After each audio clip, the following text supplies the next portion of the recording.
प्यारे बच्चों, बहुत बहुत स्वागत है आपका हमारे YouTube चैनल ड्रॉप बोर्ड में। बच्चों, हम लोग अभी 10th क्लास के वास्तविक संख्या की पढ़ाई कर रहे हैं, जिसमें मैंने आपको क्लास 1 में वास्तविक संख्या के प्रकार के बारे में आपको सिखाया था। और आज की इस वीडियो में हम लोग वास्तविक संख्या के उस प्रकार के सभी चीज़ों के बारे में हम लोग विस्तार से पढ़ेंगे और आपको बेहतरीन तरीके से मैं पूरा बताऊंगा। इसलिए आप वीडियो में लास्ट तक ले बने रहेंगे, क्योंकि मैं इतने दावे के साथ आपको कह सकता हूं कि इस चैप्टर में आपको जितने तरीके से जितना चीज़ें मैं आपको बताऊंगा, उतना पूरे यूट्यूब में आपको कहीं भी नहीं मिलेगा। तो देखते रहिएगा, बहुत बेहतरीन तरीके से आपको समझाने वाला हूं, क्योंकि इस चैप्टर से आपको पता है, मैंने बताया है कि 8 से 10 नंबर का बोर्ड एग्जाम में पूछे जाते हैं। तो यहाँ से चलिए हम शुरू करते हैं कि मैंने आपको कहाँ पढ़ाया था, कितना पढ़ाया था, और वहीं से हम लोग फिर आगे बढ़ते हैं कि वास्तविक संख्या में हम लोग क्या क्या पढ़े थे। तो हम लोग अभी पढ़ाई कर रहे हैं क्लास 10th के वास्तविक संख्या के बारे में। और वास्तविक संख्या में हम लोगों ने पिछले क्लास में सीखा था कि वास्तविक संख्या के दो प्रकार होता है। एक का नाम है परिमेय संख्या और दूसरे का नाम है अपरिमेय संख्या। एक का नाम है परिमेय संख्या और दूसरे का नाम है अपरिमेय संख्या, जिसमें हम लोगों ने देखा था कि परिमेय संख्या के बहुत सारे प्रकार होते हैं। जैसे कि हम लोग जानते हैं प्राकृत संख्या, उसके बाद सम संख्या, उसके बाद विषम संख्या, उसके बाद भाज्य संख्या जिसको हम लोग यौगिक संख्या भी कहते हैं, और उसके बाद हम लोग जानते हैं इसमें अभाज्य संख्या, और मैंने इसमें बताया था पूर्णांक संख्या, और उसके बाद एक हम लोगों ने सीखा था इसमें पूर्ण संख्या। और कुल मिला के हम लोग इतने नंबर्स के बारे में जानते हैं। इसके अलावा हम लोग को इसमें सह अभाज्य संख्या के बारे में भी पढ़ना है। और उसके बाद अपरिमेय संख्या हम लोग जानते हैं कि इसमें एक शुद्ध अपरिमेय संख्या की बात किए थे और एक हमने बात किया था अशुद्ध अपरिमेय संख्या की। अगर आपने ये फर्स्ट वीडियो नहीं देखा है तो जाकर वहाँ पे देख सकते हैं, उसका लिंक मैंने इस वीडियो के डिस्क्रिप्शन में रख दिया हूँ। तो आज हम लोग इन्हीं सभी संख्याओं के बारे में विस्तार से पढ़ने वाले हैं, जो कि आपके एग्जाम में बहुत बहुत पूछा जाता है। ये बहुत बहुत ज़्यादा इम्पोर्टेंट है। ठीक है, तो चलिए शुरू करते हैं कि आज हम लोग पढ़ेंगे इसमें कि प्राकृत संख्या क्या है। प्राकृत संख्या के एकदम बहुत अच्छे तरीके से आपको समझाएंगे, क्योंकि आपको लगेगा कि ये काफ़ी छोटा सा टॉपिक है, लेकिन इसमें बहुत सारी बातें हैं। तो हम लोग इसको विस्तार पूर्वक पढ़ेंगे, इसलिए आप वीडियो को देखते रहिए। चलिए आगे बढ़ते हैं कि प्राकृत संख्या क्या होता है। तो बच्चों चलिए अब चलते हैं क्या, तो प्राकृत संख्या पर। तो हम लोग सीखते हैं कि प्राकृत संख्या क्या होता है, प्राकृत संख्या के अंदर कौन कौन सी बातें हैं। तो सबसे पहले हम लोग देखते हैं यहाँ पे कि प्राकृत संख्या, जिसको हम लोग इंग्लिश में नेचुरल नंबर कहते हैं, नेचुरल नंबर कहते हैं। और इसको कहीं कहीं प्राकृत संख्या न कह के एक और नाम दिया जाता है प्राकृतिक संख्या, प्राकृतिक संख्या। और देखिए नेचुरल नंबर है, इसीलिए हम लोग इसको कैपिटल एन से जो है सूचित करते हैं, कहीं कहीं कैपिटल एन से सूचित करते हैं। इस प्रकार से हम लोग कहेंगे कि प्राकृत संख्या का देखिए नाम है एक और प्राकृतिक संख्या, और इसको इंग्लिश में हम लोग बोलते हैं नेचुरल नंबर, और इसे हम लोग क्या करते हैं कि कैपिटल एन से सूचित करते हैं। अब चलिए इसके आगे जानते हैं कि प्राकृत संख्या होता क्या है, किसे कहते हैं।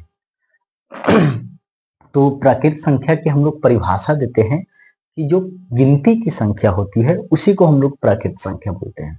अब गिनती की संख्या मतलब काउंटिंग की जो संख्या होती है, जो हम लोग गिनती करते हैं किसी चीज की, उसी वही संख्या को अगर हम यहाँ पे लिख रहे हैं तो उसी बात को हम लोग यहाँ पे प्राकृत संख्या कहते हैं। यानी प्राकृत संख्या की परिभाषा हम लोग फाइनली देते हैं कि गिनती की संख्या को क्या बोलते हैं हम लोग, तो प्राकृत संख्या कहते हैं, प्राकृत संख्या कहते हैं। और इसे मैंने अभी सिखाया कि इसे हम लोग क्या करते हैं, तो इसे कैपिटल इस एन से सूचित करते हैं, दिखाते हैं। और इस प्रकार हम कह सकते हैं, ठीक है, इस प्रकार हम कह सकते हैं कि प्राकृत संख्या जो है, देख लीजिए, n जो है, यानी इस प्रकार हम कह सकते हैं एग्जाम्पल के तौर पर कि n जो है यानी कैपिटल N जो है यह बिलोंग्स करेगा, ये बिलोंग्स का चिन्ह है और ये बिलोंग्स करेगा मतलब प्राकृत संख्या होती है 1 2 3 4 5 6 एंड इसी प्रकार ये कहाँ तक जाएगा तो अनंत तक जाएगा। इस प्रकार हम लोगों ने देखा कि ये प्राकृत संख्या है। चलिए अब इसके आगे की बात करते हैं। अब प्राकृत संख्या के अंदर हम लोग कुछ कुछ चीजें इसमें लिखते हैं। अब यहाँ से सवाल बनता है कि सबसे छोटा प्राकृत संख्या क्या है। तो सबसे छोटा प्राकृत संख्या जो है यहाँ पे हम लोग याद रखेंगे कि सबसे छोटा प्राकृत संख्या जो है वह 1 होता है। सबसे छोटा प्राकृत संख्या कौन सा होता है? 1 होता है। और सबसे बड़ी की अगर बात कर लिया जाता है तो सबसे बड़ी प्राकृत संख्या कितना होता है तो अनंत माना जाता है। अब हम लोग को जरूरत पड़ता है कि जिसे एक अंक की सबसे छोटी संख्या क्या है और एक अंक की सबसे बड़ी संख्या क्या है, तो ये प्राकृत संख्या से ही आ जाएगा। तो हम लोग जानते हैं कि एक अंक की अगर बात करें, जैसे मैंने पिछले वीडियो में आपको अंक के बारे में सिखाया था, एक अंक मतलब 1 रहेगा और 2 अंक का मतलब है कि यहाँ पे 2 अंक शामिल हो जाएगा। कुल अंक हम लोगों ने सीखा है कि 10 होता है 0 से लेकर 9 तक, तो उन्हीं हम लोग अंकों को जमा करके संख्या बनाते हैं। तो जैसा कि यहाँ पे अगर बात कहा जाता है कि एक अंक की सबसे छोटी संख्या कितना होगा, तो हम लोग जानते हैं कि एक अंक की सबसे छोटी संख्या 1 कहा जाता है और ये सबसे छोटी प्राकृत संख्या भी है। और इसी प्रकार हम लोग जानते हैं कि एक अंक की सबसे बड़ी संख्या क्या होता है, तो एक अंक की सबसे बड़ी संख्या जो है यह हम लोग जानते हैं कितना होता है तो 9 होता है। इसी तरीके से अगर मैं बोलूं कि 2 अंकों की सबसे छोटी संख्या कितना होता है, तो याद रखिएगा 2 अंकों की सबसे छोटी संख्या 10 होती है और 2 अंकों की सबसे बड़ी संख्या 99 हो जाता है। इसी प्रकार 3 अंकों की सबसे छोटी संख्या की बात की जाए तो 100 हो जाएगा और 3 अंक की सबसे बड़ी संख्या की बात कर ले तो 999 हो जाएगा। इसी तरह हम छोटी संख्या की बात करेंगे तो एक पर इस तरह 0 रखते जाएंगे, बढ़ते जाएंगे। जैसे 4 अंकों की छोटी संख्या बोल दिया जाए सबसे छोटी संख्या, तो यहाँ पे एक 0 और बढ़ा लेंगे मतलब 1000 हो जाएगा। और 4 अंकों की सबसे बड़ी संख्या पूछ ले तो इस पर एक और 9 बढ़ा देंगे यानी 9999 हो जाएगा। अच्छा, इसके अलावा हम लोग क्या करते हैं कि प्राकृत संख्या को स्मॉल n से भी दिखाते हैं। जैसे इसका व्यापक रूप क्या हो सकता है, तो चलिए आगे देखते हैं कि प्राकृत संख्या के व्यापक रूप क्या होता है। तो प्राकृत संख्या के अगर हम व्यापक रूप की बात करते हैं तो प्राकृत संख्या के व्यापक रूप क्या है, हम सिर्फ n कह सकते हैं, जहां पे n जो है हम लोग क्या करने वाले हैं तो 1 2 3 4 इस प्रकार से रखने वाले हैं। ठीक है ना, प्राकृत संख्या को हम लोग क्या करेंगे 1 2 3 4 इस प्रकार अनंत तक ले सूचित करेंगे। तो प्राकृत संख्या से इतना ही, बस इसके अलावा ज्यादा कुछ जरूरत नहीं पड़ेगा प्राकृत संख्या में। चलिए प्राकृत संख्या को कंप्लीट मानते हैं। प्राकृत संख्या के बाद हम लोग आगे बढ़ते हैं। प्राकृत संख्या के बाद है हम लोग का सम संख्या। सम संख्या, अब देखिए सम संख्या क्या होता है। सम संख्या की पहचान आपको अक्सर याद करना पड़ता होगा, रटना पड़ता होगा, लेकिन प्राकृत संख्या के अंदर से ही हम लोग सम संख्या के बारे में बात कर लेंगे। क्योंकि वास्तव में अगर देखा जाए तो प्राकृत संख्या के 2 प्रकार है ना। प्राकृत संख्या के ही 2 हिस्सा होता है, जैसा कि मैं कह सकता हूं, देखिए प्राकृत संख्या, और प्राकृत संख्या के ही 2 हिस्से कह सकते हैं। एक हम कह सकते हैं इसके अंतर है सम संख्या और एक है विषम संख्या। अब ये कैसे, हम लोग इस बारे में बात करते हैं। तो प्राकृत संख्या आपने जैसे बोला कि 1 2 3 4 5 6 इस तरह गिनती की संख्या होता है, और सम संख्या जो होता है, अब ये देखिए कैसा होता है। तो इस प्राकृत संख्या में से देखिए जो ये वाला संख्या है यानी 2 4 6 8 10 इस तरीके का जो संख्या हम लोग को मिलता है, यानी इसके आगे 6 7 8 9 सब मिलते रहेगा। तो इसमें से इस प्राकृत संख्या में से हम लेते हैं क्या, कौन से संख्या को, तो इसमें से हम रख देते हैं 2 4 6 8 और इस प्रकार हम लोग को ये संख्या मिलेगी, ये भी अनंत तक जाएगा। तो इसको हम लोग यहाँ पे सम संख्या कह देंगे। और इसी प्राकृत संख्या में से अब देखिए बच गया 1 3 5 जो भी बच गया, यानी 1 3 5 7 इस तरीके से ये भी कहाँ तक जाएगा, अनंत तक जाएगा। तो इस प्रकार इस संख्या को हम लोग क्या कह देते हैं, विषम संख्या कहते हैं। अब चलिए कहते हैं कि परिभाषा इसका देते हैं कि सम संख्या कहा किसे जाता है, परिभाषित कैसे करते हैं। तो हम लोग जानते हैं कि वैसी संख्या है जो 2 से पूर्ण रूप से विभाज्य हो जाए, यानी जो 2 से पूरा पूरा विभाजित हो जाए, भाग लग जाए, उसे हम लोग क्या कहते हैं? सम संख्या कहते हैं। और वैसी संख्या जिसमें 2 से पूरा पूरा भाग ना लगे, यानी 2 से पूर्ण रूप से विभाजित ना हो, उसे हम लोग क्या बोलते हैं? उसे हम लोग क्या बोलते हैं? विषम संख्या कहते हैं। ठीक है, तो जिसमें 2 से पूरा पूरा भाग लग जाए उसे हम लोग सम संख्या बोलेंगे, अर्थात 2 से पूर्ण रूप से विभाजित हो जाए सम संख्या कहेंगे, और 2 से पूर्ण रूप से विभाजित नहीं हो तो उसको क्या कहेंगे? विषम संख्या कहेंगे। अब यहाँ पे देखिए, सबसे छोटी विषम संख्या कौन, सॉरी सबसे छोटी सम संख्या क्या है? तो सबसे छोटी सम संख्या याद रखिएगा, बहुत इंपॉर्टेंट है, 2 होता है। सबसे छोटी, और बड़ी नहीं पूछेगा, सबसे छोटी पूछा जाएगा तो सबसे छोटी सम संख्या क्या होता है? 2 होता है। और सबसे छोटी विषम संख्या पूछ लिया जाए तो 1 होता है। देखिए, प्राकृत संख्या में भी सबसे छोटी प्राकृत संख्या 1 होता है और सबसे छोटी विषम संख्या भी 1 ही होता है। ठीक है, चलिए अब इस तरह इसके हम लोग व्यापक रूप की बात करते हैं। परिभाषा लिख सकते हैं कि वैसी संख्या जिसमें 2 से पूरा पूरा भाग लग जाए, यानी 2 से पूर्ण रूप से विभाजित हो, सम संख्या, 2 से पूर्ण रूप से विभाजित नहीं हो, विषम संख्या। अब देखिए इसका व्यापक रूप क्या होगा, ये बहुत ही इंपॉर्टेंट है कि व्यापक रूप का मतलब एक रूप बताना है जिसे हम लोग इस सम संख्या को सजा सकते हैं, लिख सकते हैं।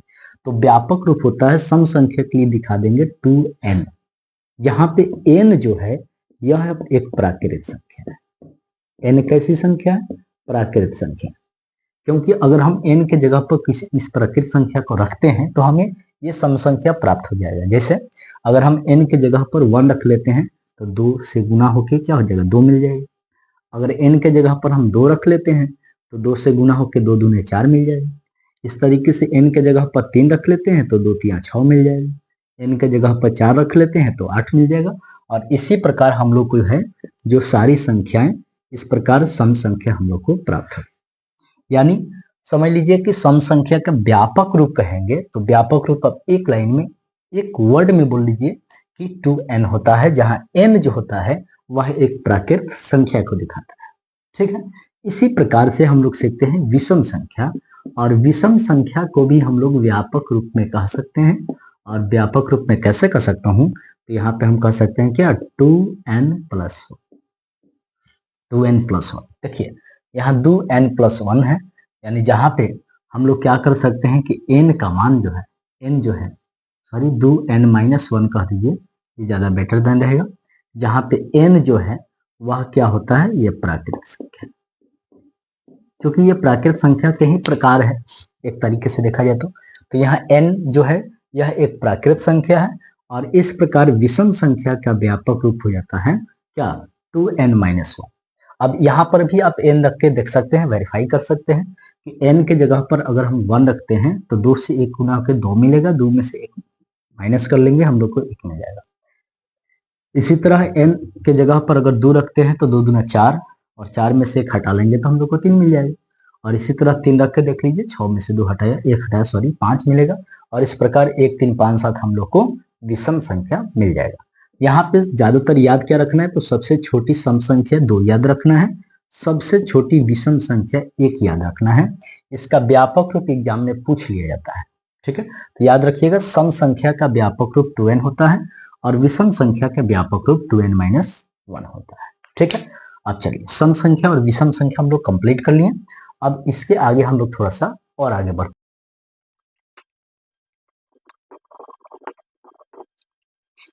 अभी तक ले हम लोगों ने सम संख्या और विषम संख्या को सीख लिया, लेकिन अब सीखते हैं, चलिए इसके आगे क्या, भाज्य संख्या और अभाज्य संख्या को।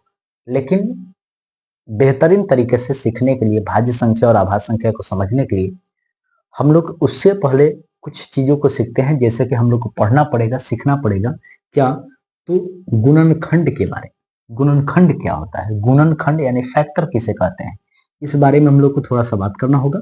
और हम लोग गुणनखंड के बारे में सीखेंगे, उसके बाद जो है हम लोग क्या कर सकते हैं कि भाज्य संख्या और अभाज्य संख्या को बेहतरीन तरीके से समझ सकते हैं।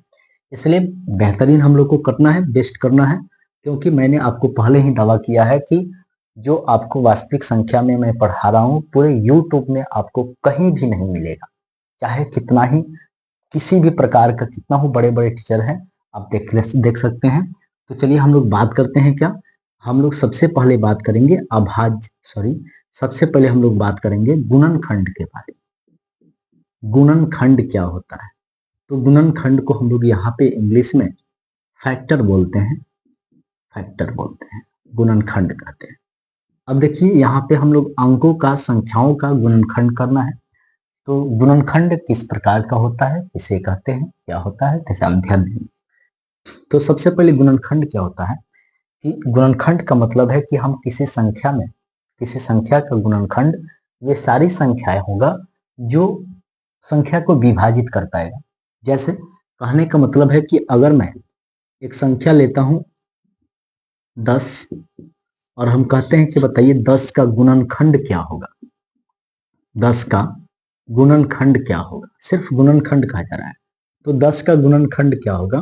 तो 10 का गुणनखंड का मतलब है कि 10 में जो संख्याएं मतलब 10 को विभाजित कर देगा, उन सभी संख्याओं को हम लोग 10 का गुणनखंड कहेंगे। जैसे गुणनखंड की शुरुआत जो हम लोग करते हैं वो 1 से करते हैं, और यहाँ पे हम लोग देखेंगे कि यहाँ पे 10 जो है 1 से आसानी से विभाजित हो जाएगा, 2 से भी विभाजित हो जाएगा, इसी तरह 3 से नहीं हो पाएगा, सीधे 5 से होगा। और देखिए 10 का आधा मिल गया 5, तो यहाँ पे पूरा का पूरा 10 हो जाएगा।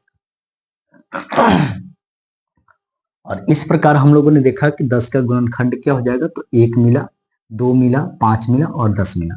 यहाँ 1, 2, 5, 10 इसलिए इसका गुणनखंड है क्योंकि ये सभी संख्याएं जो है 10 को पूर्ण रूप से विभाजित कर देगा। और जो संख्याएं, जो अंक, अगर आप समझिए कि इस दी गई संख्या को पूर्ण रूप से विभाजित कर देता है, इसी को यानी इन सभी संख्याओं को ही हम लोग इस 10 का गुणनखंड कहेंगे। ठीक है, इसी प्रकार से मान लीजिए हम एक और संख्या लेते हैं, सपोज दैट बोल रहा हूं कि 12 का गुणनखंड बताइए, 12 का गुणनखंड बताइए। तो 12 का गुणनखंड क्या होगा? तो 12 जिन जिन संख्याओं से विभाजित हो जाएगा, जिन जिन संख्या से इसमें भाग लग जाएगा, तो बताइए इसमें शुरुआत करना है 1 से, 1 से लग जाएगा, इसी तरह 2 से लग जाएगा, 2 से पूरा पूरा भाग लग जाएगा, 3 से लग जाएगा, 4 से लग जाएगा और 6 से लगेगा। और देखिए 12 का सीधे आधा बन गया 6, तो 6 का दुगुना कर लीजिए। इस प्रकार से यहाँ पे 1, 2, 3, 4, 6 और 12 जो है ये हम लोग का क्या मिला, तो 12 का गुणनखंड मिल गया। ठीक है, चलिए अब हम लोग बात करते हैं गुणनखंड। यहाँ पे देखिए आपको कितने हो गया, तो गिन सकते हैं कि 6 गुणनखंड हो गए, 1, 2, 3, 4, 5, 6 गुणनखंड हो गए। चलिए ये हो गया गुणनखंड के बाद। इसके आगे हम लोग देखते हैं इसमें कि एक टॉपिक और हम लोग को पढ़ना है, क्या? गुणज। गुणज क्या होता है? अच्छा, गुणनखंड का एक और नाम होता है, गुणनखंड का हम लोग एक और नाम देते हैं अपवर्तक। ये भी वर्ड याद रखिएगा, काम आता है। ठीक है ना, लासा मसा हम लोग सीखेंगे तो यहाँ पे इस वर्ड का उपयोग होगा। चलिए उसके बाद अगला हम लोग का टॉपिक है गुणज, या इसका भी एक और नाम है और वो है अपवर्त्य। अपवर्त्य, और अपवर्त्य को हम लोग इंग्लिश में मल्टीपल बोलते हैं। और इस प्रकार हम लोग इसमें सीखेंगे कि मल्टीपल क्या होता है, अपवर्त्य क्या होता है। तो अपवर्त्य में हम लोग देखेंगे कि जैसे गुणनखंड जिन जिन संख्याएं दी गई संख्या को विभाजित कर रहा था वो हो गया इसका गुणनखंड या अपवर्तक। और गुणज में क्या होगा कि दी गई संख्या जिसको जिसको विभाजित कर देगा, उल्टा है। जैसे कि यहाँ गुणनखंड में इस दी गई संख्या को जो संख्या विभाजित कर देगा वो गुणनखंड है इनका, इसका ये गुणनखंड है। और गुणज में क्या होगा कि दी गई संख्या जिसको कर दे, जितने संख्याओं को विभाजित कर दे, वो सभी के सभी वो क्या हो जाएंगे, उसके गुणज हो जाएंगे। जिससे कहने का मतलब है कि अगर मैं कहता हूं कि चलिए 3 का गुणज क्या होगा, तो 3 के गुणज या अपवर्त्य का मतलब ये है कि 3 जिसको जिसको विभाजित कर दे, तो 3 जिसको किसको विभाजित कर पाएगा, तो ये 3 से 3 को विभाजित कर देगा, 6 को विभाजित करेगा, 9 को विभाजित करेगा, 12 को विभाजित करेगा। यानी इस प्रकार से ये संख्याएं आगे बढ़ती चली जाएगी और ये अनंत तक जाएगी। ये बहुत सारी संख्या हो सकती है और इन सभी संख्याओं को हम कहेंगे 3 का गुणज है या बोले तो अपवर्त्य है। इसी प्रकार से अगर हम कहते हैं बताइए 5 का गुणज क्या होगा, तो 5 के गुणज कहलाएंगे कौन कौन सा, तो इसका मतलब है 5 जिसको जिसको विभाजित कर दे, तो 5 सबसे छोटी संख्या खुद को विभाजित करेगा, है ना। और इस तरीके से 5 उसके आगे 10 को विभाजित करेगा, 15 को विभाजित करेगा और इस प्रकार से ये आगे बढ़ता चला जाएगा।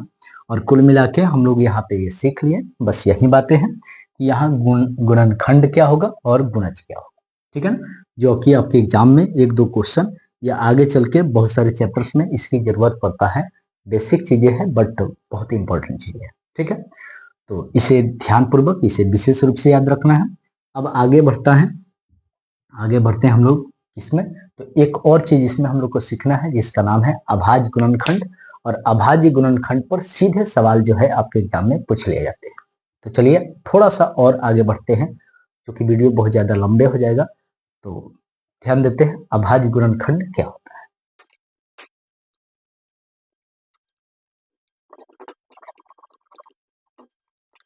तो चलिए बच्चों, अब हम लोग सीखते हैं कि अभाज्य गुणनखंड क्या होता है। लेकिन अभाज्य गुणनखंड को समझने के लिए सबसे पहले हम लोग को समझना होगा यहाँ पे अभाज्य संख्या। तो चलिए हम लोग भाज्य संख्या और अभाज्य संख्या को समझते हैं, ठीक। फिर हम लोग सीखेंगे अभाज्य गुणनखंड के बारे में। तो हम लोग बात करने जा रहे हैं क्या, तो भाज्य संख्या और अभाज्य संख्या। तो सबसे पहले आते हैं, आपको बता रहे हैं कि अभाज्य संख्या किसे कहते हैं। अभाज्य संख्या या इसी को हम लोग रूढ़ संख्या भी कहते हैं, रूढ़ संख्या भी कहते हैं। और रूढ़ संख्या को हम लोग इंग्लिश में जो है वो प्राइम नंबर बोलते हैं, प्राइम नंबर बोलते हैं।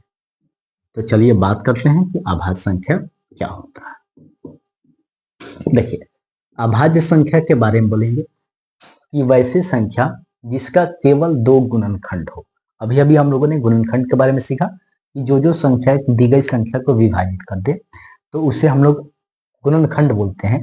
तो यहाँ पे देखिए अभाज्य संख्या मैं बोल रहा हूँ कि अभाज्य संख्या वैसी संख्या को कहेंगे जिसका सिर्फ और सिर्फ केवल और केवल 2 गुणनखंड हो। 2 से ज्यादा गुणनखंड, 2 से ज्यादा गुणनखंड नहीं होगा, यानी सिर्फ 2 ही गुणनखंड होगा। और वो कौन कौन सा गुणनखंड होगा, तो वह गुणनखंड 1 होगा और नहीं तो स्वयं होगा, स्वयं वही संख्या होगा, ठीक है। तो अगर ऐसी संख्या जिसका गुणनखंड 1 है या स्वयं वही संख्या है तो हम ऐसी संख्या को अभाज्य संख्या या बोले तो रूढ़ संख्या कहते हैं, ठीक। तो अभाज्य संख्या किसे कहेंगे, तो समझ लीजिए कि वैसी संख्या जिसका समझिए कि केवल 2 गुणनखंड है। केवल 2 गुणनखंड में क्या क्या होगा, तो समझिए कि 1 होगा नहीं तो स्वयं वो संख्या होगा, उसे हम लोग क्या कहेंगे, अभाज्य गुणनखंड कहेंगे। जैसे कि मान लीजिए कि हम कोई संख्या लेते हैं, सपोज दैट 2, ठीक है, 2 लेते हैं तो 2 का गुणनखंड या तो 1 होगा और नहीं तो स्वयं इसमें 2 लगेगा। 1 और 2 के अलावा इसमें किसी और संख्या से भाग नहीं लगेगा। इसका मतलब यह है कि यह 2 जो है वह क्या है, तो एक अभाज्य संख्या है। इसी तरीके से आपको 3 बता दूं, 3 क्या है, तो 3 भी अभाज्य संख्या हो जाएगा। कैसे, तो इसका गुणनखंड हम देखें तो क्या होगा, 1 होगा और उसके बाद 3 होगा। यानी 1 और 3 के अलावे यह संख्या 3 जो है किसी अन्य संख्या से कभी भी विभाजित नहीं होगा। इसका मतलब यह है कि ऐसी संख्या जिसमें केवल 1 और स्वयं से ही भाग, यानी वैसी संख्या जो 1 और स्वयं से ही विभाजित हो पाए, तो ऐसी संख्या को हम लोग अभाज्य संख्या कहते हैं। और याद रखिएगा अभाज्य संख्या जो है 1 से 100 के बीच में 25 अभाज्य संख्याएं होती हैं।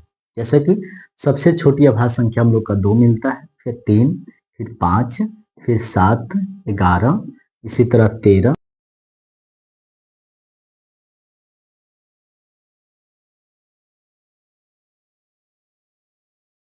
कुल मिला के ये 25 जो है अभाज्य संख्याएं होती है, जिसमें इसके आगे ये 100 का हो गया, 100 के बीच में, यानी 1 से 100 के बीच में देखा जाए तो ये 25 अभाज्य संख्याएं होती है। और इसी तरह आगे बढ़ते जाएंगे, 100 से भी आगे बढ़ते जाएंगे, डॉट डॉट कर सकते हैं। अब देखिए सबसे छोटी अभाज्य संख्या कौन सा होता है, ये बहुत इंपॉर्टेंट है कि सबसे छोटी अभाज्य संख्या कौन सा होता है। तो सबसे छोटी अभाज्य संख्या जो है याद रखेंगे 2 होता है। सबसे छोटी अभाज्य संख्या कौन सा होता है, 2 होता है। और एक और खास बात इसमें है, ये 2 जो है हम लोग सम संख्या के अंदर भी देखे हैं, तो ये समझो कि ये सम संख्या भी होता है। इस प्रकार हम कह सकते हैं कि 2 जो है ना वह एक सम अभाज्य संख्या है। मतलब 2 जो है एक सम संख्या भी है और अभाज्य संख्या भी है। 2 जो है सबसे छोटी अभाज्य संख्या है और सबसे छोटी सम संख्या भी है। यानी कुल मिलाकर के 2 के बारे में कहा जाता है कि 2 जो है ना, ये 2 सबसे छोटी सम अभाज्य संख्या होता है। 2 जो होता है सबसे छोटी सम अभाज्य संख्या होता है। सम अभाज्य संख्या, सॉरी, सम अभाज्य। ये दोनों बातों को इसमें मिक्स करके बोलेंगे कि 2 जो होता है वो सबसे छोटी सम अभाज्य संख्या, सम अभाज्य संख्या होती है। इसे विशेष रूप से याद रखेंगे। ये सीधे क्वेश्चन जो है एग्जाम में पूछ लिए जाते हैं कि 2 जो है सबसे छोटी सम अभाज्य संख्या होती है। ठीक है, अब ध्यान रखेंगे ऐसी कोई भी दूसरा अभाज्य संख्या नहीं होगा जो सम होता है। सिर्फ और सिर्फ 2 ही ऐसी संख्या है जो समझिए कि इकलौता जो कि सम होता है, बाकी कोई भी अभाज्य संख्या सम नहीं होता है। इसलिए ये थोड़ा सा ज्यादा बेस्ट बन जाता है, ज्यादा थोड़ा सा एग्जाम में क्वेश्चन आने वाला हो जाता है। ठीक है, चलिए इसके अलावा जो है एग्जाम में आपको सीधे सीधे इसमें से कोई भी संख्या देकर पूछ लिया जाता है कि निम्नलिखित में से कौन एक अभाज्य संख्या है, तो आपको चुनने की जरूरत पड़ जाता है। इसलिए आप इसे विशेष रूप से याद रखेंगे। 1 से कम से कम 100 के बीच में याद रखेंगे कि 1 से 100 के बीच अभाज्य संख्या जो है वो 2 3 देख लीजिए, 5 7 11 13 17 जो भी है, इस तरीके से होता है। यहाँ से आपको एक सवाल जो है एग्जाम में पूछ लिए जाते हैं कि निम्नलिखित में से कौन एक अभाज्य संख्या है, और फिर आपको अलग अलग ऑप्शन दिए होंगे और उसमें से एक कोई अभाज्य संख्या दिया होगा, आपको पहचानना पड़ेगा। इसलिए याद रखिएगा यहाँ से एक सवाल आपके एग्जाम में आते हैं। चलिए, तो अभाज्य संख्या के बारे में कुल मिला के हम लोग को यही समझना है। ठीक है, चलिए अब अभाज्य संख्या से पर आधारित जैसे हम लोग लसा और मसा आगे चल के सीखेंगे तो वहां पे इसका काफी जरूरत पड़ने वाला है, तो थोड़ा विशेष रूप से इसे आपको याद रखना है। तो चलिए बच्चों, हम लोग सीखते हैं भाज्य संख्या के बारे में। हमें लगता है कि वीडियो काफी लंबा हो रहा है, तो ज्यादा बेस्ट रहेगा कि यहीं पे रहने दिया जाए, और अगले क्लास में हम आपको सिखाएंगे कि भाज्य संख्या किसे कहते हैं, क्योंकि इसमें अभाज्य संख्या की फिर जरूरत पड़ेगा। मैं पूरा एनालिसिस करके, पूरा तोड़ करके आपको समझाऊंगा, क्योंकि मैंने बोला भी है कि आपको इस तरीके से बताऊंगा कि आज तक ले आपने सीखा नहीं होगा। तो बहुत बेहतरीन तरीके से आपको सब कुछ सिखाने वाला हूँ। अभी तो ये शुरुआत हो रही है, और ये समझिए कि दूसरा वीडियो है, और इसके आगे हम लोग इसी प्रकार की चीजें सीखते रहेंगे। तो चलिए आज के लिए इतना ही रहने देते हैं, और अगले वीडियो में जो है हम लोग अभाज्य संख्या से शुरू करेंगे, और अभाज्य संख्या को लेकर के उसके बाद समझिए कि अभाज्य संख्या समझ गए, भाज्य संख्या की परिभाषा सीखेंगे, और उसके बाद हम लोग बात करेंगे आगे की उसके।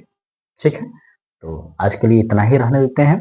मिलते हैं अगले वीडियो में। अगर अच्छा लगा हो वीडियो तो एक बार जरूर लाइक करें, सब्सक्राइब करें, और दोस्तों के पास भी शेयर कर दें, ताकि वो भी मतलब इन चीज़ों से लाभ उठा सके, इन चीज़ों का लाभ उठा सके, और वो भी बेहतरीन तरीके से तैयारी कर सके। क्योंकि जो भी बच्चे हैं 2025 में तो अपने एग्जाम देंगे, लेकिन 2026 के लिए अब जो है आपको एक बेहतरीन ये चैनल है ड्रॉप बोर्ड, याद रखें, और इसे दोस्तों के पास शेयर करें और सब्सक्राइब करें। ठीक है, तो